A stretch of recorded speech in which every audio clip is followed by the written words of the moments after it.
حضرت عثمان رضی اللہ تعالیٰ عنہ جو تھے وہ کس قدر فکر کرتے تھے. وہ جنت جہنم کا ذکر ہوتا تو اس طرح نہیں روتے تھے, لیکن قبر کا ذکر ہوتا تو بہت روتے تھے. حضرت عمر رضی اللہ تعالیٰ عنہ نے ایک دفعہ پوچھا, اے اللہ کے رسول صلی اللہ علیہ وسلم, ہمیں قبر میں کوئی سوچ سمجھ ہوگی, یعنی ہمارا انٹلیکٹ ہوگا, ہم غور و فکر کر سکیں گے؟ تو آپ نے فرمایا ہاں, تم قبر میں شعور رکھتے ہوگے, سوچتے سمجھتے ہوگے, یعنی تمہاری عقل ساری کام کر رہی ہوگی. اب آپ دیکھیے کہ آپ لیٹے ہوئے ہیں ایک چھوٹے سے گھر میں, اور اگر اچھے ہیں تو اچھی فیلنگ ہے کہ آپ کو اس چھوٹے ہونے کا احساس نہیں ہوگا اس جگہ کے, بلکہ ایک اچھی فیلنگ ہوگی.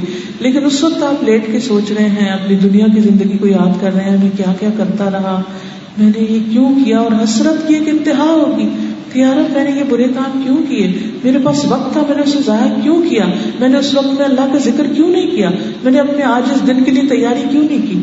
کیونکہ چاہے کوئی نیک ہو چاہے کوئی بد ہو, ہر ایک کو حسرت ہوگی اپنا وقت ضائع کرنے پر, اپنا ٹائم ویسٹ کرنے پر.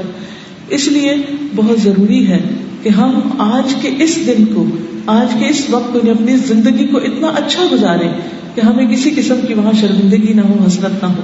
کیونکہ قبر میں اگر ہم کروڑ دفعہ بھی لا الہ الا اللہ پڑھیں گے تو وہ کاؤنٹ نہیں ہوگا. آج ہم ایک دفعہ پڑھتے ہیں تو میزان بھر جاتا ہے, لیکن وہاں یہ پڑھا ہوا کام نہیں آئے گا. وہاں صرف ایک چیز فائدہ دے گی کہ ہمارے پیچھے سے کوئی ہمارے لیے دعا کرے. ہم خود اپنے لیے دعا بھی نہیں کر سکیں گے, وہاں کوئی ہمارے لیے دعا کرے, کوئی ہمارے لیے صدقہ کرے, کوئی ہمارے لیے صدقہ جاریہ کو کہ جس کو آج ہم سکھائیں پڑھائیں, یا ہم آج کوئی درخت لگائیں, یا پھر ہم پانی کا بندوبست کریں, یا ہمارے پیچھے ہمارے لیے کوئی کرے, تو وہ ثواب ضرور پہنچے گا. لیکن ادروائز ہم اپنی نیکیوں میں وہاں جا کر خود کوئی اضافہ نہیں کر سکتے. پھر آپ دیکھیے کیا ہوتا ہے جب ہمارے بچے فوت ہو جائیں گے یا ہمارے جاننے والے, تو اس کے بعد ہمارے لیے کون کرے گا؟ وہ صرف اسی صورت میں ہو سکتا ہے جب ہم کوئی اچھی سی کتاب لکھ کے چھوڑ جائیں, یا ہم کوئی ایسا پروجیکٹ کر کے جائیں کہ جس سے بعد والی نسلیں جو ہیں وہ 1 2 4 جنریشن کے بعد بھی جتنی جنریشن آ رہی ہیں وہ فائدہ اٹھائے. مثلا امام بخاری نے حدیث کی کتاب لکھی, تو آپ دیکھیے کہ آج بھی وہ کتاب موجود ہے, لوگ پڑھ رہے ہیں اس کو, اتنے 100 سال گزر چکے ہیں, اور امام بخاری کے لیے وہ صدقہ جاریہ بنتی چلی جا رہی ہے.